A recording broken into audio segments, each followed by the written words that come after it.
کام آئے گا، یہ فیس بک کام آئے گا، یہ ٹویٹر کام آئے گا، یہ انسٹا کام آئے گا، یہ لوگوں کے ساتھ چیٹنگ کام آئے گی. کیا کوئی نامحرموں سے چیٹنگ کرتا ہے؟ کیا اللہ نہیں دیکھتے؟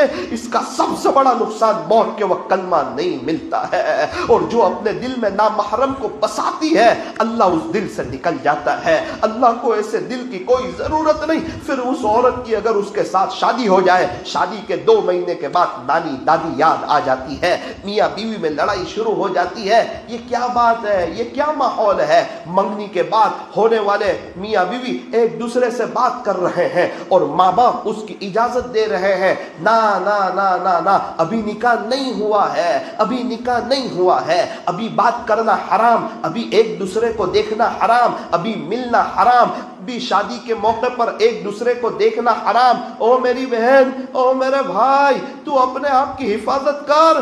منگنی کے بعد اپنے اوپر کنٹرول کر. یہ تیری ہونے والی بیوی ابھی تیرے لیے نامحرم ہے. یہ 6 مہینے، یہ 4 5 6 سال تو صبر کر کے بتا.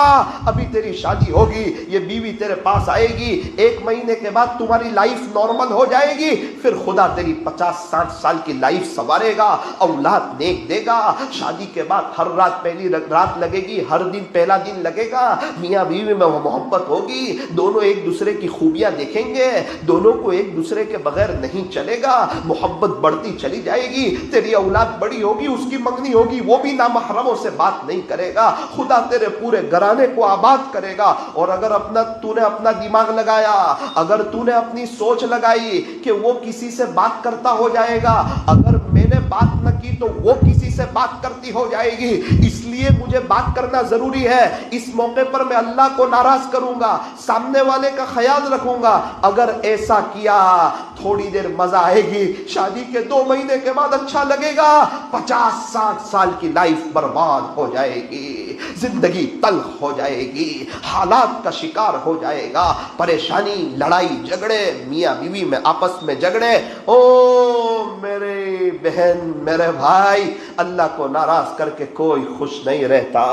اگر ایسا لگتا ہو کہ سامنے والا منگنی توڑ دے گا، چاہے توڑ دے، اس کی اپنی مرضی ہے. اللہ تجھے بہتر اور شوہر دے گا. ہو سکتا ہے وہ کسی اور کے چکر میں ہو سکتا ہے وہ تیرے قابل نہ ہو سکتا ہے وہ تجھے ستانے والا ہو سکتا ہے اللہ تیری اس سے جان چھڑانے والا ہو سکتا ہے اللہ تجھے کوئی پیارے نبی کا دیوانہ شوہر دینے والا ہو. اس لیے تو اپنا دماغ نہ لگا، تو اللہ سے دوستی کر، تو اللہ سے باتیں کر، تو اللہ سے یاری لگا، اور یہ طے کر کہ میں انشاءاللہ کبھی کسی نامحرم سے بات نہیں کروں گی. ہاں، اپنے شوہر سے سچی پکی محبت کروں گی، نکاح کے بعد، شادی کے بعد، اس کے پہلے نہیں. اگر اس کو منگنی توڑنی ہو توڑ دے، جہاں کرنی ہو کر لے، جو مرضی ہونا ہے ہو جائے. میں اللہ کو ناراض کر کے خوشیاں تلاش نہیں کروں گی. جس نے ایسا نہیں کیا ہے، آج ان کو پوچھ لو، ان کی زندگی تلخیوں کا شکار ہے، ان کی زندگیاں تلخیوں کا شکار ہے. روتے روتے تھک گئے ہیں، ان کے مسئلے حل نہیں ہوتے، ان کی پریشانیاں دور نہیں ہوتی.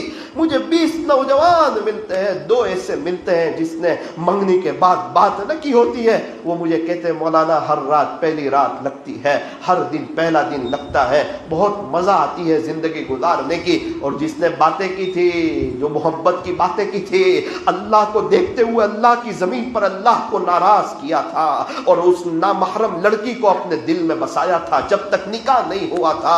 شادی کے بعد آج ان کو نانی دادی یاد آ گئی ہے، ان کے مسئلے ہی حل نہیں ہوتے. ہاں، اگر ایسے کوئی لوگ ہو تو توبہ کریں، سچے دل سے توبہ کریں، اللہ سے معافی مانگے، اپنی لائف کو درست کریں. اس لیے میری دینی ماؤں بہنوں، ایک یہ بات عرض کروں، اللہ سے دوستی کرو، اللہ سے یاری لگاؤ، اللہ کو اپنا بناؤ، نقد چلتے پھرتے اللہ سے باتیں کرو. اللہ ہمارے بہت قریب ہے. ہر نماز کے بعد 2 منٹ کی دعا کرو. میں امید کرتا ہوں میری دینی مائیں بہنیں ارادے کرے گی، عزائم کرے گی، اپنے آپ کو چینج کرے گی، اپنے لائف کو چینج کرے گی، اور ایک دم ہمت کے ساتھ یہ فیصلہ کرے گی، چاہے پوری دنیا ناراض ہو جائے، پوری دنیا کے انسان، مرد، عورتیں، جنات، ملنے جلنے والے، خاندان والے سب ناراض ہو جائیں، برداشت ہے. اللہ اس کا رسول ناراض ہو جائے، یہ برداشت نہیں ہے. پھر زندگی گزارنے کی مزہ آئے گی.